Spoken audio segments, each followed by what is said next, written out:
آواز آ رہی؟ جی۔ أعوذ بالله من الشيطان الرجيم بسم الله الرحمن الرحيم إن الله خالق الحب والنوى يخرج الحي من الميت ومخرج الميت من الحي ذلكم الله فأنا تؤفكون خالق الإصباح وجعل الليل سكنا والشمس والقمر حسبانا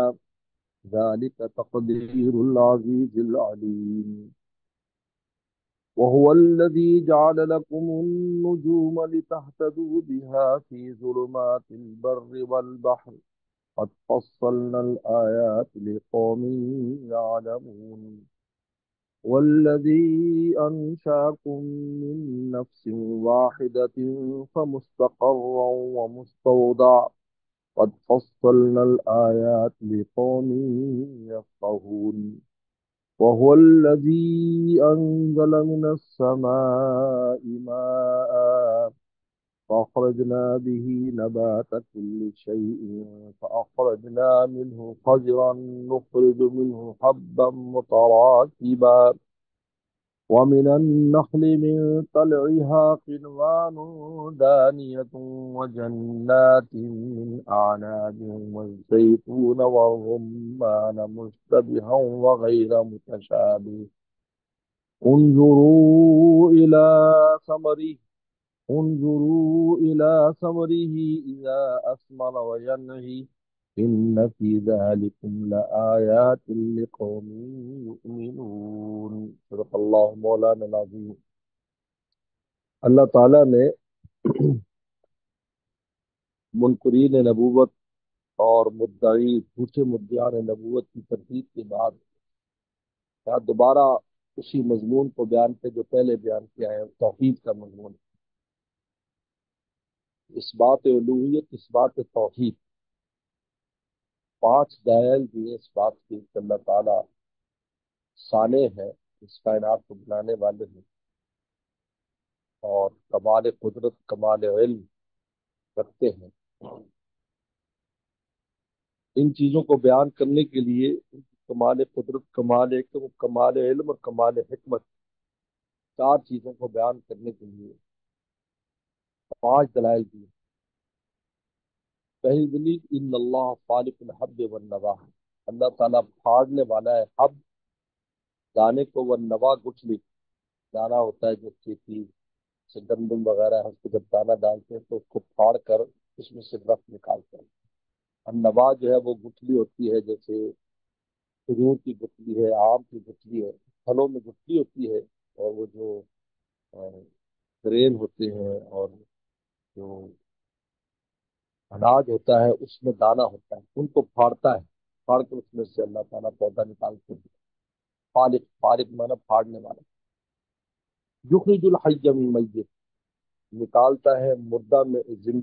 زندہ کو مردہ میں سے، یعنی وہ گٹھلی مردہ ہے پھر اس میں سے پودا نکال دیتے ہیں، یعنی نطفہ مردہ ہے اس میں سے زندہ انسان پیدا کرتے ہیں، انڈا مردہ ہے اس میں سے بچہ پیدا کر دیتے ہیں۔ مخرج المیت من الحی، اور مردہ کو نکالتا ہے زندہ میں سے، مرغی انڈا دے رہی ہے۔ اور اسی طریقے پر اس سے مراد ایمان و کفر بھی ہے، وہ کافر جو ہے وہ مردہ ہے، امام مومن جو زندہ ہے، تو مومن میں سے کافر پیدا ہوتے ہیں، کافروں میں سے ایمان والے پیدا ہو جاتے ہیں۔ فرمان ذالکم اللہ، یہ اللہ ہے، اللہ تو فکون، تم کہاں پھرے جاتے، تو فکون پھرنا یعنی چھوڑ کر اعراض کرنا، چلے جاتے۔ تو اللہ تعالیٰ نے پہلی دلیل اس بات پر کہ دیکھو میری کمال سنت، دیکھو کہ میں دانے کو پھاڑتا ہوں، گٹھلی کو پھاڑ کر جب زمین میں لگائی جاتی ہے، مردے میں سے زندہ اور زندے میں سے مردہ کو پیدا کرتا ہوں، یہ دلیل ہے اس بات کی کہ اللہ تعالیٰ کمال قدرت رکھتے ہیں اور کمال حکمت رکھتے ہیں۔ یہ ایک دلیل۔ دوسری دلیل فالق الاصباح، پھاڑنے والا ہے صبح کو، صبح کو پھاڑنے والا، فالق الاصباح، یعنی رات ہوتی ہے اس کو پھاڑ کے اس میں سے صبح کو لے آتے ہیں، اندھیرے کی میں سے روشنی صبح کی شام نکل آتی ہے۔ خالق الاسباح وجعل اللیل سکنا، اور بنایا رات کو سکون کا ذریعہ، آرام کرتا ہے انسان، سوتا ہے۔ والشمس والقمر حسبانا، اور بنایا سورج اور چاند کو حساب کے لیے، مانا حساب، تو ہم حساب کتاب کرتے ہیں، سال دن، یہ سب چاند سورج سے بنتے ہیں۔ اگر یہ سورج نہ ہو، رات دن نہ ہو، تو پھر کبھی بھی حساب نہیں ہو سکتا۔ اس لیے آخرت میں کیونکہ رات دن نہیں ہے، اس لیے آخرت کے اندر کوئی عمر کا تعین نہیں ہے کہ 10 سال ہو گئے، 5 سال ہو گئے، 6 سال ہو گئے، کیونکہ جو سال بنتے ہیں اور مہینے بنتے ہیں، دن بنتے ہیں، وہ چاند سورج کے طلوع اور غروب کے ساتھ بنتے ہیں، یعنی دن اور رات کے ساتھ۔ والشمس والقمر حسبانا ذالک تقدیر عزیز علیم، فرمایا کہ یہ تقدیر ہے، یہ اندازہ کیا ہوا ہے زبردست ذات کو جو علم والا ہے، یعنی ذرا بھی چاند سورج کے نکلنے میں وقت میں ذرا 1 منٹ کا آگے پیچھے فرق نہیں ہوگا، جبکہ انسان بہت غلطیاں کر جاتا ہے، گھڑیاں غلطی کرتی ہیں، کتنی غلطیاں کر جاتا ہے۔ اللہ تعالیٰ کا جو نظام ہے دن رات کا، چاند سورج کا، اس میں ذرا بھی تبدیلی نہیں۔ تقدیر، یہ کہتے ہیں اندازہ کرنا، اس چیز کو اندازے سے رکھنا، یہ اتنے بجے، یہ اتنے بجے، یہ سب عزیز، فرمایا جو بہت زبردست ذات ہے۔ عزیز کہتے ہیں جس کی قدرت کے سامنے کوئی رک نہیں دم نہیں مار سکتا۔ العلی، علم والا ہے کہ کس وجہ کتنے بجے سورج نکلنا چاہیے، کب غروب ہونا چاہیے، کب چاند آنا چاہیے، سب ساری چیزیں مقرر اس کی طرف سے۔ تو اللہ تعالیٰ نے دوسری دلیل بیان کی، یہ چاند سورج اور اس سے یہ دوسری دلیل بیان کی اللہ تعالیٰ نے اپنی کمال قدرت اور کمال حکمت پر۔ تیسری دلیل، والذی جعل لکم النجوم تهتدوا بها في ظلمات البر والبحر، اور اس نے بنایا تمہارے لیے ستارے، نجوم ستارے، پہلے چاند سورج، اب ستاروں کا ذکر ہے، اس لیے بنائے۔ اب اس کے 3 بڑے کام ہیں ستاروں کے۔ پہلا کام جو ہے وہ وَلَقَدْ زَيَّنَّا السَّمَاءَ الدُّنْيَا بِمَصَابِيحَ، کہ آسمان کو مزین کیا، ورنہ انسان اوپر نظر کرتا آسمان کی طرف تو اس کو دیکھ کر وحشت آتی، کہ جب ستارے دیکھتا ہے تو اس کا دل لگتا ہے، اس کو وحشت نہیں ہوتی، خوف نہیں ہوتا۔ اور دوسرا جو ہے ہجوم للشیاطین، شیاطین کو مارنے کے لیے اللہ تعالیٰ نے ستارے بنائے۔ اور تیسرا لتہتدوا بہا، تم ہدایت پاؤ ان ستاروں کے لیے، فی ظلمات البر والبحر، کہ بر اور باہر کے اندھیروں میں، بر میں نہ جنگل اور باہر میں نہ سمندر، یعنی جب سمندروں میں گم ہو جاتی ہیں کشتیاں، راستہ معلوم نہیں ہوتا، یا جنگلوں میں قافلے، تو ستاروں سے راستہ لیتے ہیں، یہ ستارہ ادھر ہے تو اس طرف جائیں گے، اس طرف جائیں گے۔ یہ ایک فن ہے، پہلے زمانے میں اسی کے ذریعے راستے طے کرتے تھے کہ فلاں ستارے کو اپنے دائیں طرف رکھ کر اگر چلیں گے تو فلاں جگہ پہنچیں گے، اگر اس کو لیفٹ پر رکھیں گے تو فلاں طرف پہنچیں گے، تو ستاروں سے راستے یہ لیا کرتے تھے۔ فرمایا کہ ظلمات، اب آج بھی اس سے کام لیتے ہیں، جو بھی اس کے بارے میں ماہر ہے وہ اس سے کام لیتے ہیں۔ ظلمات البر والبحر قد فصلنا الآیات، ہم نے کھول کر نشان بیان کر دی ہیں، یہ قوم یعلمون، اس قوم کے لیے جو علم رکھتے، ان کے لیے کھول کر بیان کرے، علم والوں کے لیے جو ہے وہ یہ اللہ تعالی نشانی ہے، وہ نشانی کو دیکھ کر خود ہی ان کو بالکل یقین ہو جاتا ہے کہ کچھ صانع ہے، کچھ کائنات کو بنانے والا، آج خود نہیں بن گئی، آج خود نہیں بن گئی۔ لوگ کہتے ہیں ایتھر سے یا مادے سے بنی ہے، مادہ اور ایتھر میں تو کوئی اتنی بڑی حکمت کی باتیں ہو ہی نہیں سکتی۔ وہ ایسا صانع ہے کہ جو صانع حکیم بھی ہے، علیم بھی ہے اور قادر بھی ہے، اس صانع نے یہ اس کائنات اس طرح بنایا ہے۔ والذی انشاکم من نفس واحدہ، اب انسان کا بیان ہے، پہلے زمین کی باتیں بیان کی کہ اللہ تعالیٰ زمین سے وہ نکالتے ہیں، پھر چاند سورج کا بیان کیا، پھر ستاروں کا، اب کہتے ہیں والذی انشاکم من نفس واحدہ، وہ ذات جس نے تم کو پیدا کیا ایک جان سے، آدم السلام سے پھر آگے پوری دنیا میں نظام بن گیا۔ اور مستقر و مستودع، پھر اس میں کچھ مستقر ہے، کچھ مستودع ہے۔ مستقر کا معنی ہے کچھ دن ٹھہرنے کے لیے، زیادہ دنیا میں ٹھہرنے کے لیے کچھ دن کے لیے مستودع، اور کچھ وہ ہے جو ودیعت کیے گئے۔ مستودع کہتے اسٹور روم میں کسی کو رکھ دینا، مستودع اس لیے عربی زبان میں مستودع اسٹور روم کو کہتے ہیں، جو ہے وہ جو ہے گودام کو کہتے ہیں، گوڈاؤن جو ہے اس کو مستودع کہتے ہیں، مراد قبر ہے، مستقر ایک، پھر ان میں سے کچھ وہ ہیں جو دنیا میں زندہ رہتے ہیں کچھ دن کے لیے، مستودع، اور پھر کچھ وہ ہے کہ جو قبر میں حوالے کر دیے جاتے ہیں، اس سے سٹور روم میں چیز رکھتے ہیں، پھر قیامت کے دن ان کو دوبارہ زندہ کیا جائے گا اور اللہ کے دربار میں پیش کیا جائے گا۔ تو وہ والذی، وہ ذات، انشأکم من نفس واحدہ، جن نے تم کو ایک جان سے پیدا کیا، فمستقر، پھر ان میں وہ ہے جو جائے قرار میں ہے، یعنی دنیا میں مستودع، اور کچھ وہ ہے جو مستودع میں ہے، یعنی جائے کیا نا اسٹور روم میں ہے، اور امانت کے طور پر جن کو رکھا گیا ہے اس کو مستودع کہتے ہیں، جو مراد قبر ہے۔ قد فصلنا الآیات لقوم یفقہون، ہم نے کھول کر نشانیاں بیان کرتی ہیں، لقوم یفقہون، اس قوم کے جو عقل رکھتے ہیں، یفقہون، فقہ یعنی عقل والے جو ہے، وہ جب ان باتوں پر غور کرتے تو ان کو سمجھ میں آ جاتا ہے کہ ایک ذات ہے جو سارا نظام چلا رہی۔ پانچویں دلیل، والذی انزل من السماء ماء، وہی ذات ہے جس نے اتارا آسمان سے پانی، فخرجنا به نبات کل شیء، پھر نکالا اس پانی کے ذریعے ہم نے، اللہ فرماتے ہیں ہم نے نکالا اس پانی کے ذریعے نبات کل شیء، ہر اگنے والی چیز، جب پانی آتا ہے تو ہر وہ چیز جو اگتی ہے زمین سے، وہ ہم نے اس کو زمین سے نکالا۔ اب ان نکالنے والی چیزوں میں دو طرح کی چیزیں، کچھ وہ ہے جو گھاس پھوس کی شکل میں ہوتی ہیں، جو چند دن کے لیے ہوتی ہیں، اور جیسے اناج وغیرہ ہے، اور کچھ وہ ہیں جو درختوں کی شکل میں ہوتی ہیں جیسے پھلدار درخت ہے۔ فاخرجنا منہ، پھر ہم نے نکالا زمین میں سے خضرا، سبزہ، سبزہ نکالا زمین میں سے، یعنی گندم ہے، چاول ہے، چنے ہیں، یہ ایک سبزہ ہے۔ اور بھی جتنی بھی قسمیں ہیں، انسان اس سے اقسام بھی بیان نہیں کر سکتا جو زمین سے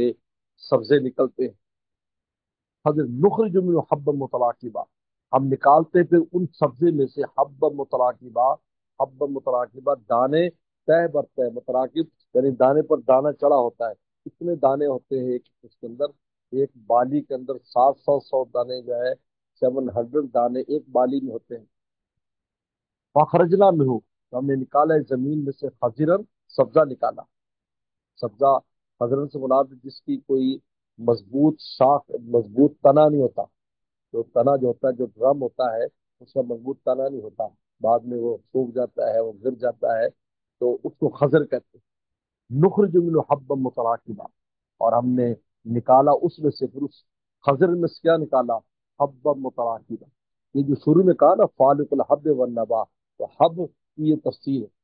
تو حب کا فالق الحب کہ دانا پھاڑنے والا، تو دانا پھاڑ کر کیا ہوتا ہے، خضرن سبزہ نکلتا ہے، پھر اس سبزے کے اندر سے جب یہ دانے نکلتے ہیں، متراکبہ، تہ بر تہ، اوپر نیچے دانے چڑھے ہوتے ہیں۔ جیسے آپ کسی بھی چیز کو دیکھ لے، گندم کی بالی کو، گندم کو دیکھ لے، کسی اور بالی کو دیکھ لے، اس میں آپ دیکھیں اوپر نیچے دانے چڑھے ہوتے ہیں۔ اسی طریقے پر آپ چھلی کو دیکھ لیں، جو بھٹا ہوتا ہے اس کو دیکھ لیں، اس میں دانے کیسے اوپر نیچے چڑھے ہوتے ہیں۔ اب دوسرے وہ درخت نکالے، دوسرے درخت ہے جس کا ڈرم اور تنا ہوتا ہے، مضبوط ہوتا ہے جس کا، وہ کیا، من النخل، ان میں سے اللہ نے چار کا بیان کیا ہے، چار کو بیان کیا ان میں سے، کیونکہ یہ چار تمام جتنے بھی پھل اور فروٹ ہیں ان سب کے بڑے سردار یہ چار پھل ہیں۔ من النخل، فرمایا کہ اور نکالا ہم نے من النخل، کھجور میں سے، من طلعیہا، کلیا گابا، گابا کہتے کہ جب وہ جو کھجور ہوتی ہے تو جب اس پر پھل آنے لگتا ہے اس سے پہلے ایک جو ہے نا ساخ نکلتی ہے جس کے اوپر جو ہے وہ باریک باریک سا جو ہے نا ایک وہ چیزیں بنی ہوتی ہیں، باریک باریک سا بر اس کے اوپر آتا ہے، اس کو کہتے ہیں تلا۔ اب اس تلا کے اندر سے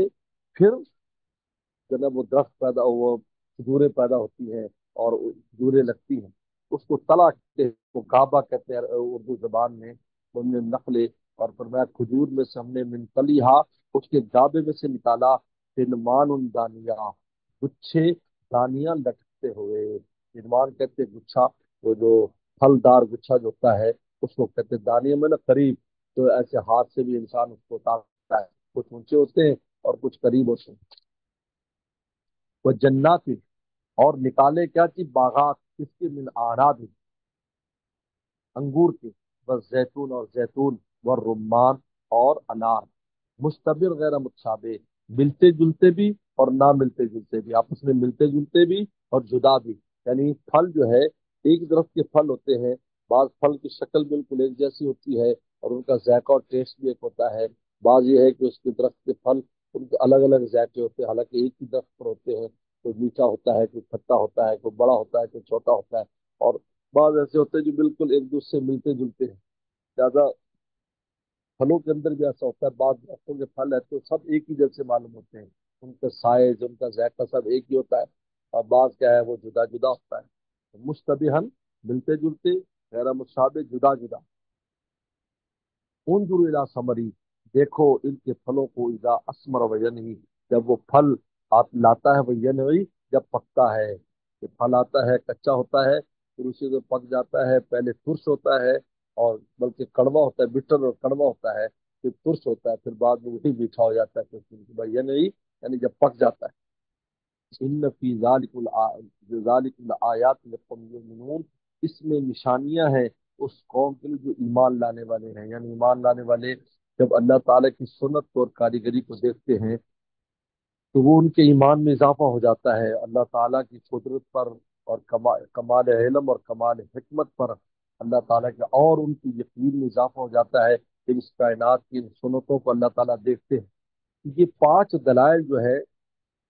اس بات توحید اور اس بات الوہیت کے بیان کی اللہ تعالیٰ نے، پانچ دلائل ہیں، اس سے ثابت کیا ہے کہ اگر انسان غور و فکر کرے اور اللہ تعالیٰ کی زمینی اور آسمانی قدرتوں کو اگر انسان دیکھتا ہے تو اللہ تعالیٰ کے وجود کو پہچانتا بھی ہے، اس کے مقابلے پر جو بت ہے یہ وہ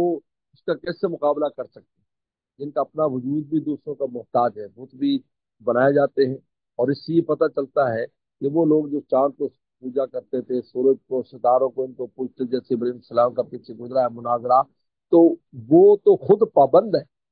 یعنی اپنی مرضی سے نہ طلوع ہو سکتے ہیں نہ غروب ہو سکتے ہیں،